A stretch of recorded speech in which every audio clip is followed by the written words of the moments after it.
Good morning, everyone, and welcome back to the Next Tech Hub. I will be your moderator for this panel, Turhira Duran, and today I have four amazing guests with me in person. We have Summer Sibley Brown of the Good Food Coalition, Dr. Paul Jobsis, who's actually, I'll give you a second to introduce yourself, from the University of the Virgin Islands. Yep, the Center of Marine and Environmental Studies at the University of the Virgin Islands. And virtually, we also have Dr. Richard Warburg of Impact Traits and Prasad Gulapalli of Stringergy. So, before we jump into our panel on sustainability through technology and innovation here in the USVI, I want to give you guys a bit of an opportunity to properly introduce yourselves and let us know a bit about you, your company, or your profession, any sustainability efforts that you're doing here in the USVI, and how has that experience been for each of you. So, Dr. Paul Jobsis, if you'd like to take it away. Sure. Thank you, Tara. So as I said, my name is Paul Jobsis, and I'm the director of the Center for Marine and Environmental Studies. And as such, that unit works mostly with federal and local funding to do research in the marine environment, but also the terrestrial environment. We have grown basically by 100% over the last 10 years. So we have about 38 employees now, and we do everything from coral reef monitoring to mangrove nurseries, coral nurseries, sea turtle research. But we also have educational outreach, and we do some testing for the territory as well, so water testing and things like that. As far as sustainability, being the marine biologist that I am, I think of sustainability in cycles, and that you need to have the outputs come around to be the inputs again. So maintaining that sort of natural cycle is really important, both if you're looking at coral reefs or beach formation or the economy. You need to have those things sort of come around and not just a one-directional flow. So I think of things being sustainable while they are still being sort of nourished from the things that came before them. We also have to think of sustainability of our operations as well. That's a little bit different, but again, we're looking for things that sort of have these cycles that we know that something is going to come happen, so what's the next thing that's going to happen, and what's the result of that, and then can we benefit from that? Yeah, so actually sustainability within your company or institution is one thing that I will touch with you guys a bit later, but before we get there, I do want to give Summer an opportunity to tell us a bit more about yourself and what you do. We got the opportunity to hear from you yesterday during our Tech It to the Top podcast in the morning, but give us a little bit more insights into who you are and what you do. So first of all, I want to say Tech It to the Top started my day off right. I left on a high. I didn't imagine I would have so much fun being interviewed about what I do, but it was amazing. Hi everyone, I am Summer Sibley Brown. I am the founder and executive director of Virgin Islands Good Food Coalition. Virgin Islands Good Food Coalition is a place-based nonprofit. We're a grassroots community-facing organization, and we would explain ourselves as we seek to be the bridge, right? We seek to be the bridge between the multiple stakeholders in the community who are invested in food system development, and a place where information can be held. We focus on food security, sovereignty, and sustainability. For a large portion of our life, we're only about 12 years old. For a large portion of our life, we were volunteer-led. So unlike Paul, I have 3 employees hoping to get to 38. And as it relates to sustainability, really what you just mentioned, kind of like that cradle to cradle cycle, where it's thinking about how we are supporting farmers in having renewable resources, even in seeds. Like, how are we supporting them in caring for the soil? How are we supporting them in knowing the quality of their water and how they're conserving water? That's where we are, and we're really learning, right? For us, it's about taking things like research and making it digestible and applicable, not just to producers, but for our community. So that's kind of what Good Food does, and most of it is me talking a lot for right now. Yeah, so since you mentioned research, it's a perfect way to pivot to one of our virtual panelists, so Dr. Richard Warburg of Impact Traits. I'd love to tell you more about what he does because I have a strong background in, the biomedical and environmental sciences, but Dr. Richard Warburg, if you could tell us a bit more about yourself and what you do. Thank you very much. My name is Richard Warburg. I've lived in St. Thomas since 2008. I'm a molecular biologist, a PhD by training, and a patent attorney. I've worked in the area of biotech for over 40 years. I've been part of the development of several products in the biotech arena, including new canola plants. And of interest here is my work with a company in San Diego called Cebus that can develop new non-GM plants with special traits such as increased yield, resistance to pests or chemicals, and the like. I focus on sustainable agriculture and to that end founded Impact Traits to change the paradigm of the USVI. We create full-time careers, not jobs, in agriculture with full benefits for the farmers and non-workers, other workers, including a share of all profits with full transparency. No longer will the islands be limited to an income of a few million maximum from our farming, but rather increase that income to a level that will change the paradigm of agriculture and the USVI GDP. To me, sustainability is the creation of careers where all children aspire to be part of the solution, and we increase the pride and income of the islands. We used to be the fruit bowl of the USA. We can now be the source of essential crops, not just for the USA, but for the whole world. Thank you. And Dr. Warburg and Prasad Gulapalli, who are our other virtual panelists. These are two huge individuals for a tech initiative that we're actually undertaking at the RT Park known as Tech Village. So Prasad, could you please give us some more insights into who you are, your company, and any sustainability initiatives that you are planning to undertake in the USVI or wider Caribbean? Morning, everyone. Very happy to be here. Just to introduce myself, I'm the founder and CEO of Stringergy. I started the business almost more than a decade ago in Michigan, and my home is my first solar project. And my home is the first project, not only as a customer to the company, but also in the community that I live in. And it's been an interesting journey from that standpoint. Now we have grown kind of the company across US, in the islands, and also in India. I'm glad that the panelist is talking about helping the farmers, which is something we are doing actually in India. But as a company, we are a total turnkey solar developer, all the way from design, engineering, construction, and the funding that is required for the project, which is a very important component. We provide all of it, in this solar system as a overall turnkey solution. And when it comes to the industries, commercial, industrial is our primary domain, like office buildings, industries, manufacturing sites is what we provide the solutions. And now the agriculture has become such a big thing. Now we have operations even in India that we are providing solutions to the farmers for solar water pumps and water management and solar cold storages. In fact, we are even trying to extend the same thing to Caribbean islands. We're looking at few projects right now in the islands, how we can bring these systems to reduce the cost, especially the agri, which is the food, which is a primary concern in the islands, and the energy and food. So that's the domain we are very much interested in. And we have almost more than 5 years of experience working in the Caribbean, especially in the Puerto Rico. We have learned a lot through the hurricanes. What are the challenges in that area? How to manage effectively, provide the energy to the systems that we are operating, whether it's commercial buildings or the clients that we have. And we want to extend something similar to USVI. And USVI, we are just new entrant. We are very excited to be part of the campus as a tenant, which is something we are in the process right now. So that's about us.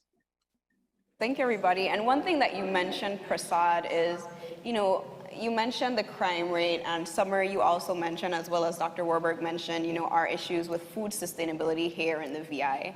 So as you guys have been continuing your efforts to establish sustainable companies or sustainable initiatives here in the USVI and Greater Caribbean, what are some of those socioeconomic or social, economic, and environmental problems or hurdles you've actually had to overcome in order to achieve or progress your initiative?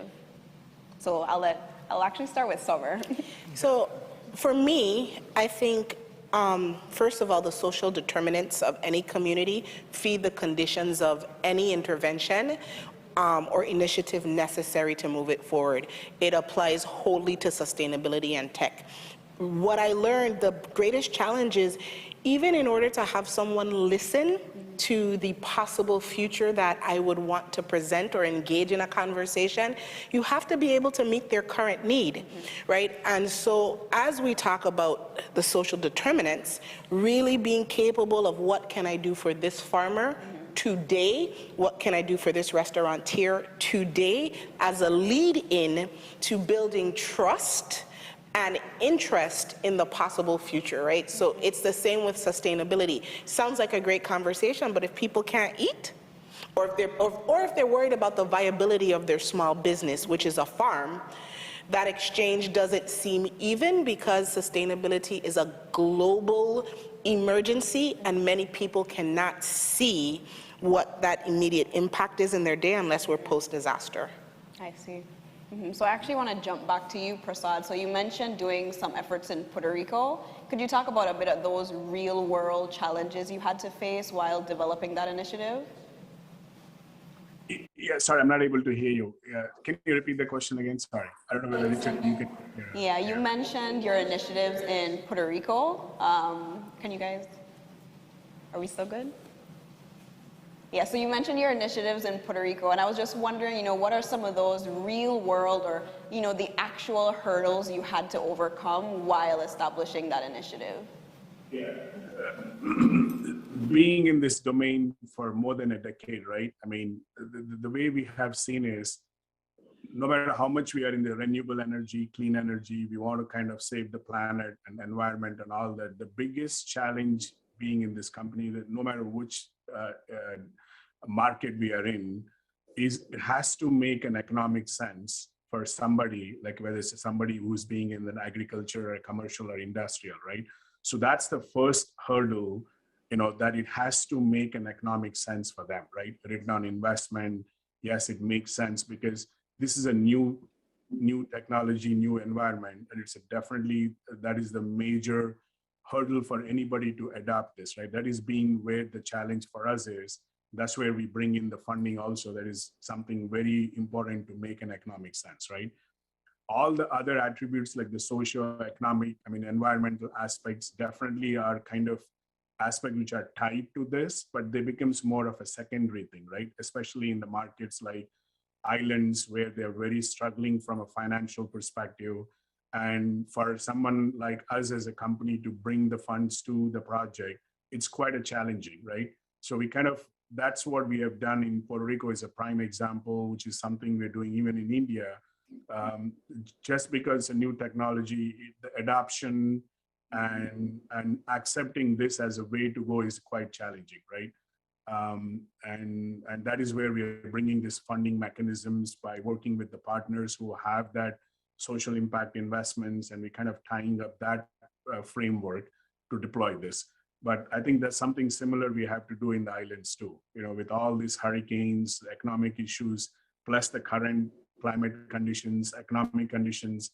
It's like a whole wave of things that happen, So that's where I feel, we just have to kind of blend this, economic, environmental, and social partners together to make these things happen, no matter which market, especially even in the Caribbean and the islands. Okay, so thank you, Prasad. And then I'll jump back to you, Dr. Paul Jobsis. Sure, thank you.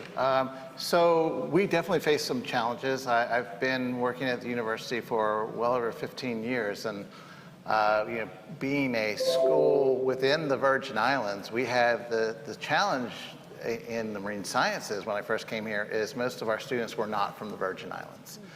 Most of our Virgin Island students couldn't swim. So we had really serious challenges.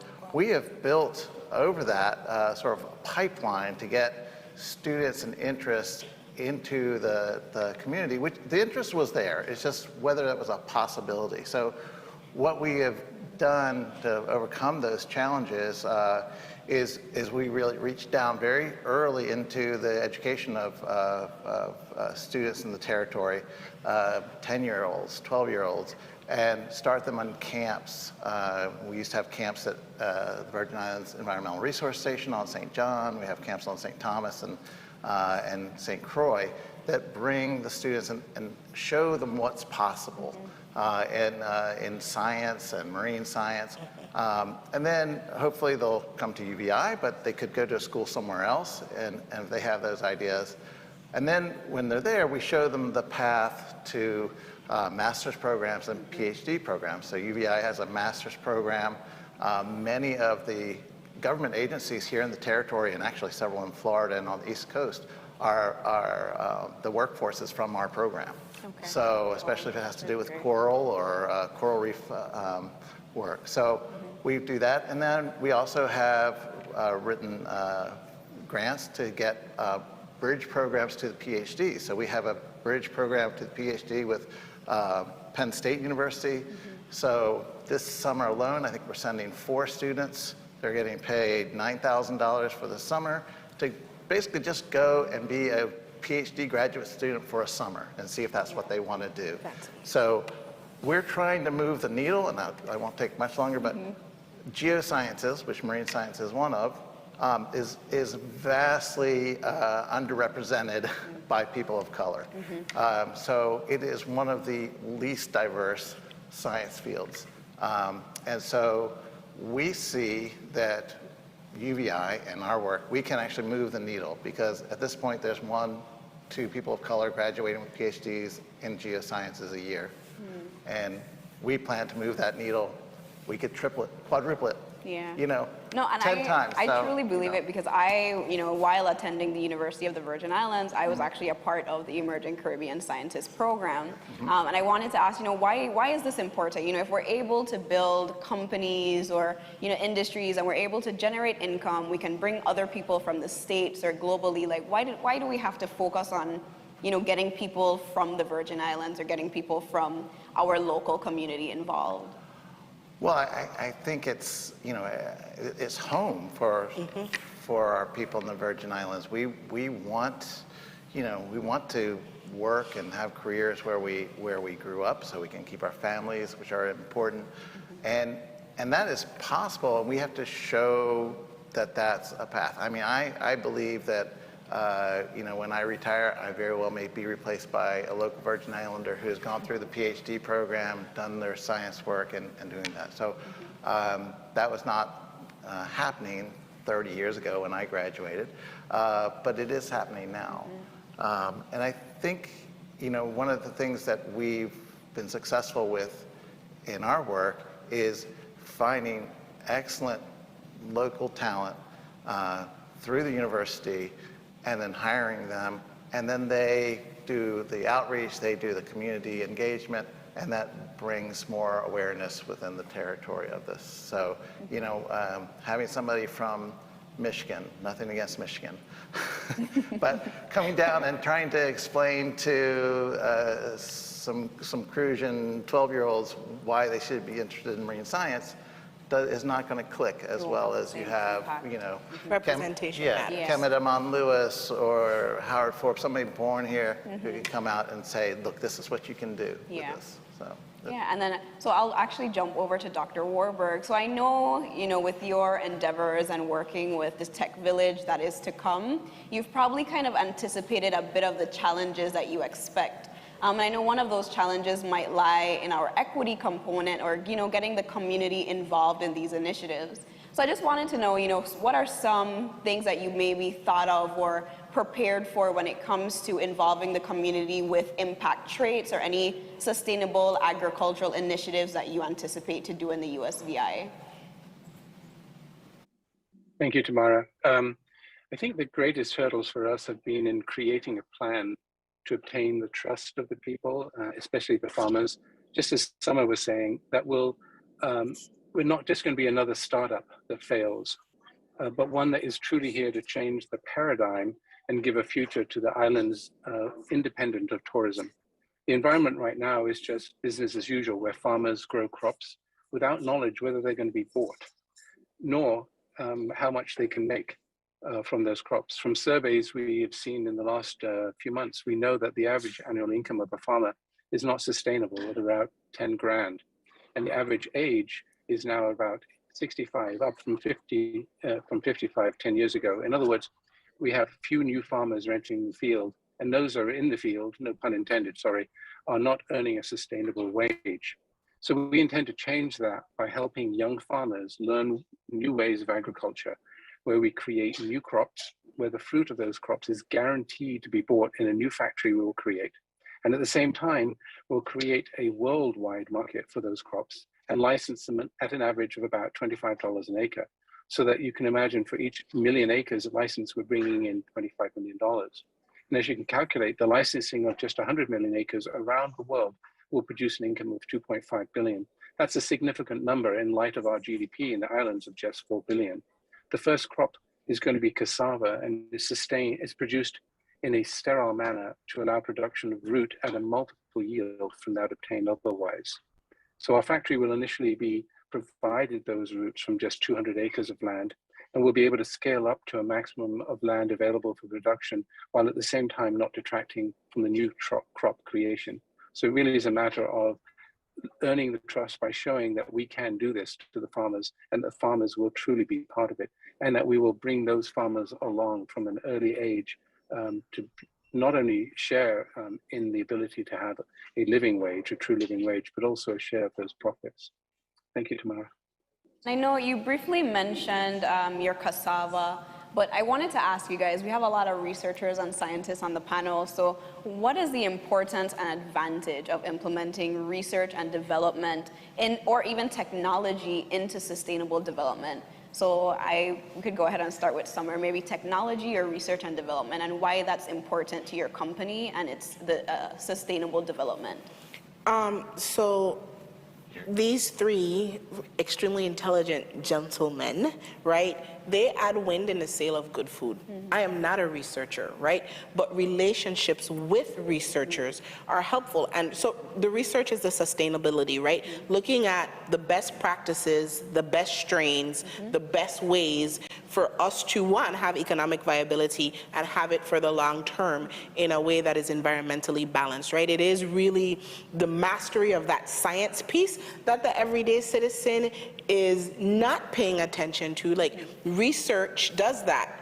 Tech is an easy way to translate the research to large amounts of people in ways that are now more simple, right? Because when this research is taken and developed into application or put into a system that a person like me, who is a lay person, can then use to now go tell it, be the illuminator, shout it from the mountaintop, what's happening in marine science, what's happening in solar advancements, what's happening with like cassava strain traits that are sterile, right? Those things will not be my wheelhouse, but being able to be in relationship with these powerful tools of the future then helps me hopefully help my community build trust, feel safe, step into risk-taking, right? And also build their own relationships with scientists and researchers and not be intimidated, because I represent, if Summer can do it and understand it, like, it's a softer landing to make introductions directly for producers, children,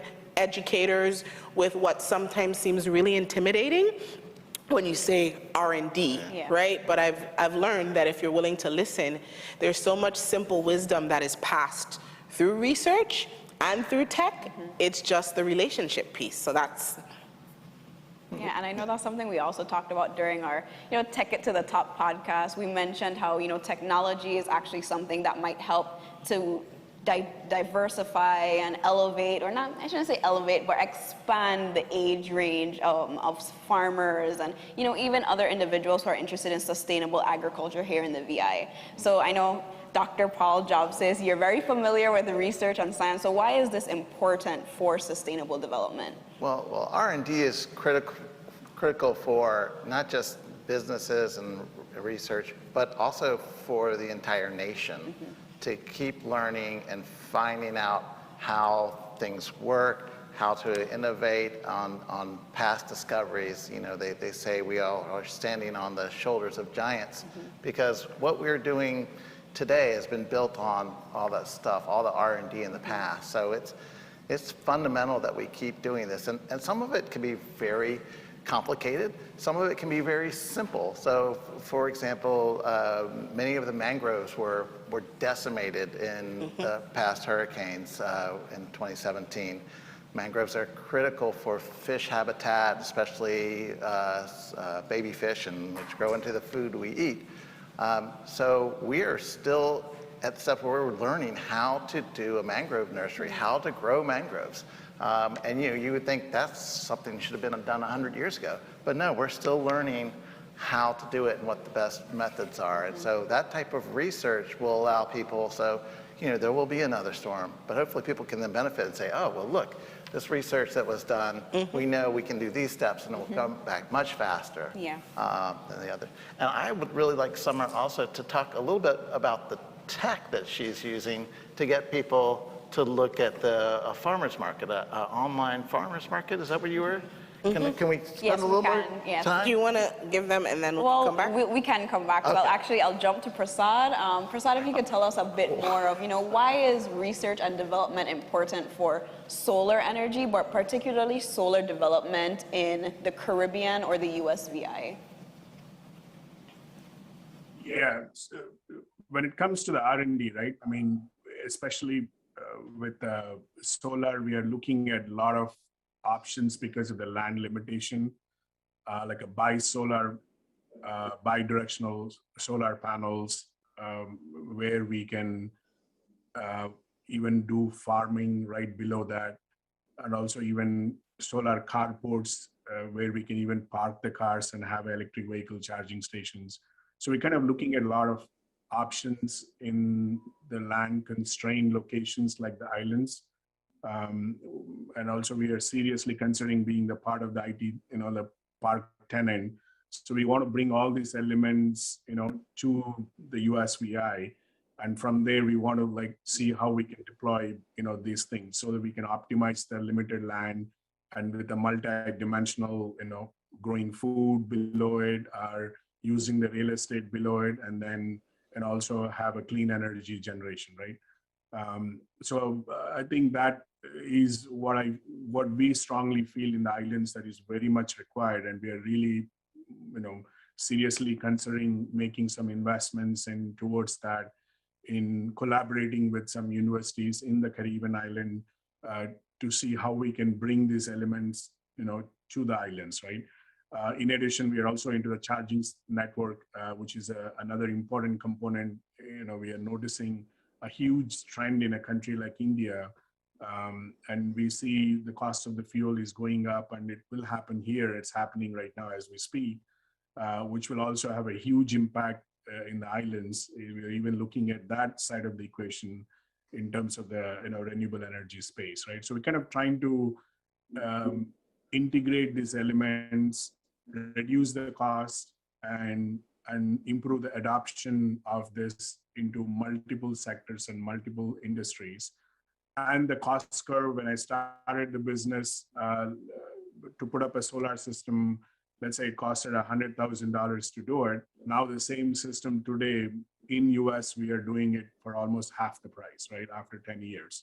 And we see that it's going to significantly drop over a period of time. It's not going to go down to zero, but definitely that adoption, this R&D and local customization and this multi-dimensional deployment of optimization, I think overall, we feel this element of R&D is a very critical component at a market level. So that's where our interest is, to be in the island within the park also to deploy this, and which we're really looking forward for that. Yeah.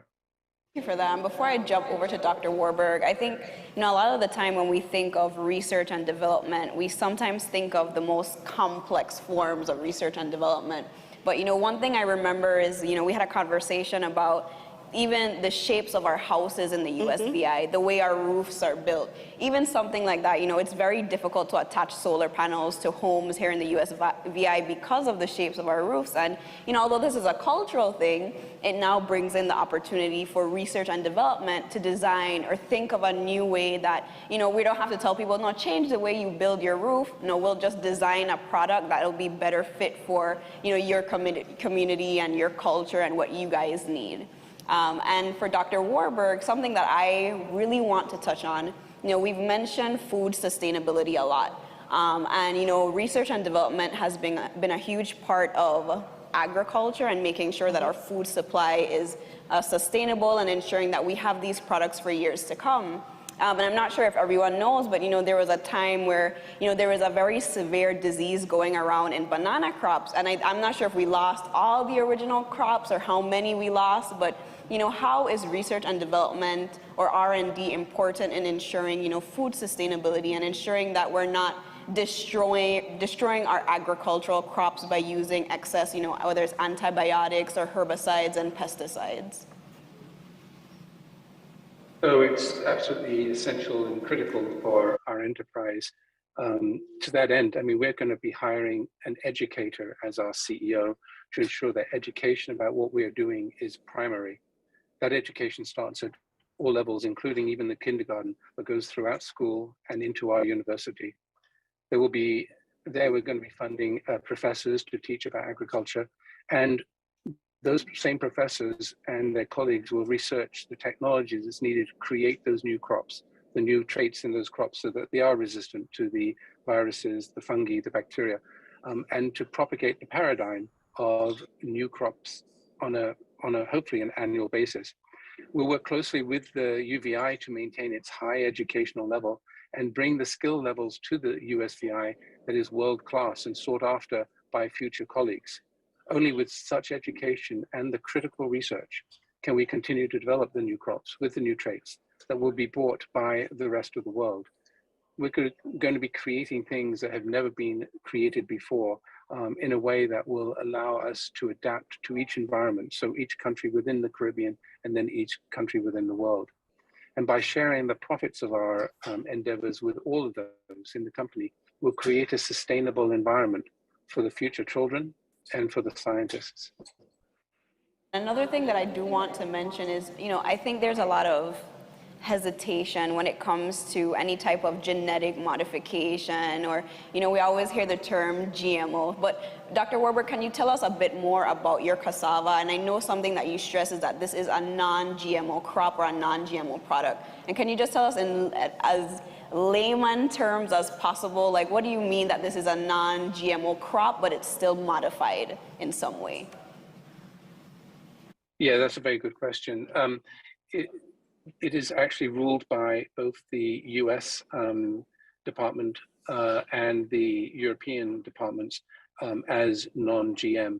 We create these crops basically by an expedited mutagenesis or directed mutagenesis, where we create a single mutation within the genome of the plant. We're not bringing in new genes from other plants or from insects or anything like that. This is just a small modification in each of those plants that will have an incredible impact on the trait of that plant. So these are classified as non-GM. There's no issues with them at all. They're totally green. And it's both the Europeans and the US agencies have ruled as such. Very important. And I know, as being locals or people who live here, we know the hesitation within our communities, especially when it comes to science that might be new or unknown. But one thing I also want to talk about is, as much as we love sustainable development and, we all want a community that's sustainable and, able to continue for the long run, do you think the financial costs of sustainable development outweigh the benefits that it promises? And for those of you who are familiar with the demographics here in the USVI, do you believe that it's actually practical for most individuals who live here to develop a sustainable organization or business? And whoever wants to take it away first. Okay, yes, you can go first, Ed. I can jump in because I've been in this space, right? I've seen it for more than a decade now, right? Like now please interested, definitely the cost factor is a very important element from our experience. It's like the way we say in our business, there are two green elements, right? One is from a green dollar saving standpoint, and there's a green from a environmental aspect of it, right? So definitely the financial cost is a quite a challenge. That's why we kind of bring in the social impact investment funding as part of the initiatives in the mainland. And when it comes to the islands, the cost of fuel, the cost of energy is so high that we feel the payback or the return on investment, especially in the islands, is quite better than the mainland, because the cost of electricity is so high right now, right? Of all the markets that we are in, we were surprised that in US Virgin Islands, it's one of the almost, I mean, if Michigan is 15 cents a cost of electricity, right now it's almost 3 times that in the island. I mean, we are operating even in Puerto Rico, which is around 25 to 26 cents. And I was actually surprised when I heard the cost of electricity is so high in the islands, right? And we're kind of noticing that kind of cost factors in the other islands. So definitely, since the cost is so high, and we are avoiding that cost with a little expensive systems, but I think overall, when you look at the total cost of ownership over a period of the life of the system, I think it makes a really good sense to go, solar, right, from a sustainable standpoint. Plus the other points that I raised in terms of how do we integrate the rest of the components into this, right? Whether it's a farming activity, or can you do your other business under it?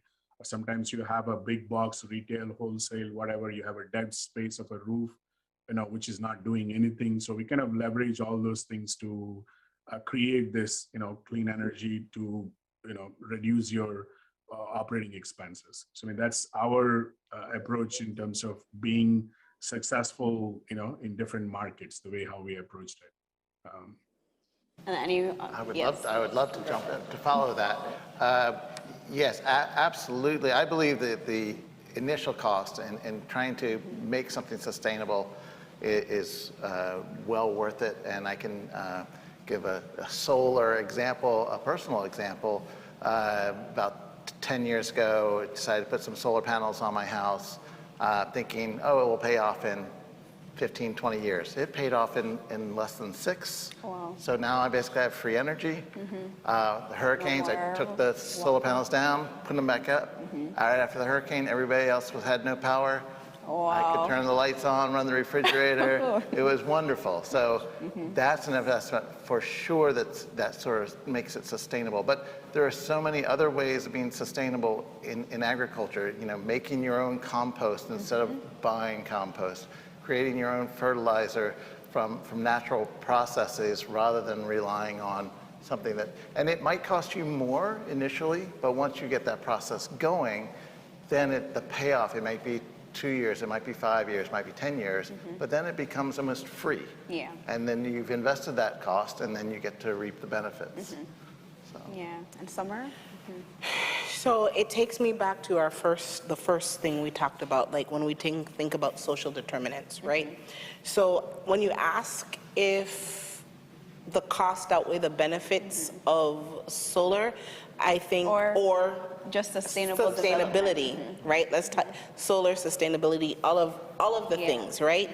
I think they're preferred, right? But in this community, we have to ask ourselves, what's preferred, what's possible, what's probable, and then for whom is this practical, right? And that practicability piece, right? There aren't many people. While we were in discussion, I was like, oh man, what would it cost for me to put solar on my house? Can I afford it? Where would I get it? And so that path that you were talking about, reaching out to people from very young ages and beginning to make these conversations and the understanding, true cost analysis, right? What are you looking at? When will you pay it off? Having our brains in this community turn to that kind of thinking will take us from the practical to the probable to the possible to living the life that is preferred. So I think it is beneficial and we should be leaning there. In this moment, I don't know the practicality because first we have to make this conversation commonplace and real. And so that's like the benefit of this panel. We need lots more. We probably need to speak to Dr. Jobsis about how we steal that getting into 10, to 10-year-olds to move them along, and hopefully 12 years from now or 15 years from now, we have some adults who are really ready that we can move a community, even in one panel at a time. And, Yeah. And then the same question to Dr. Warburg, but what I also would like to add is, and for anyone who does work directly with the RT Park, how has the RT Park made your sustainable development efforts more practical or reachable, whether through helping to find land or connecting you with the community? What does the RT Park do to help you actually achieve these sustainable development goals? I'm sorry, I didn't quite catch the last part. Let me see if I understood enough to answer the question. Okay. In the model that we have, the residents of the islands can totally afford our crops. These are going to be locally grown and done very efficiently because we'll have a factory. And in addition, they benefit from the sale of those same crops around the world because we're going to share a part of the profits with our employees and all of who are working with the company. And we'll, of course, grow crops that we desire to consume here, but the license fees from those crops will support an increased income for all on the island that are involved. And the cost of doing that work is far greater on the islands than the island's reliance on tourism is limited. So where the future crops provide a much higher potential. So basically, the potential for sales of these crops, the revenues generated, is almost unlimited compared to what we might generate from a limited use of our resources in the 10,000 or so acres that we have on the island.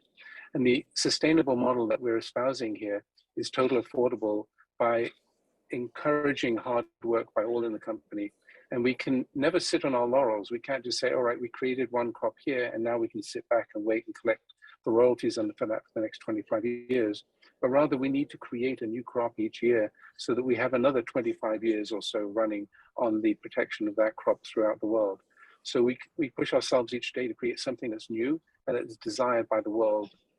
We need to learn that we are more than just individuals toiling in the land, which is what the present situation is, but rather a coherent group that works together to share the expertise that we have and the profits of that with total transparency. I hope that answers your question. If I missed anything, please. Great, and I'll just add the second part. So I just wanted to know, how has the RT Park assisted you with your sustainable development initiatives? And that's for any and everyone who is currently working with the RT Park. You can, yes. You Yeah, can so I'm super excited to share that, one, Virgin Islands Good Food has received funding to build a virtual farmers market through USDA Agricultural Marketing Service. And that is the first time we've received that grant. And we wouldn't have received it without the assistance of the RT Park. Okay. So truthfully, Sydney and Eric at the RT Park were the first people who we kind of had this conversation on what farmers' needs are and how we can transition them into the tech space. And then we found a grant together. We wrote it, and then the RT Park stepped in to provide with a technical assistance and in-kind match, right? So the RT Park has been extremely helpful. Okay. And I do have to apologize to our audience, but we're going to have to go to closing remarks from our panelists. I know we had a great panel, but if anyone would like to reach out to them personally with questions or comments, please feel free to contact our panelists through the Whova platform, find them on LinkedIn, and just reach out. So does any of our panelists have any last-minute remarks before we close out? I will just add that this is, excuse me, this has been very enjoyable, and I think it's an excellent way to get people in the community and around the world to know more about what's possible here in the Virgin Islands. Okay, and Prasad? Yeah, actually, sorry, I'm not able to hear, but I think what you're asking is what you're looking for, right, as a next step. So I think what we're looking for is we're really excited to be part of the park. And we want to bring the expertise that we have to the islands and improve or have a better return on investments at a payback for whoever wants to go solar. especially in the islands. Because we have that experience, and we're just looking for a platform like the RT Park that we can deploy, our expertise, into multiple segments, in the Caribbean islands. That's what I would say, what we are looking for. Yeah, well, thank you, Prasad, and thank you to our esteemed panelists. I greatly appreciate you. And just a reminder to our audience, we'll be going to lunch, where we'll have a lunch presentation by Chris Halliday. And once we get back, we're gonna jump back in with our keynote speaker and enjoy the rest of a beautiful, beautiful tech summit for the afternoon. Thank you again for joining, and I look forward to seeing you all later today. Thank you.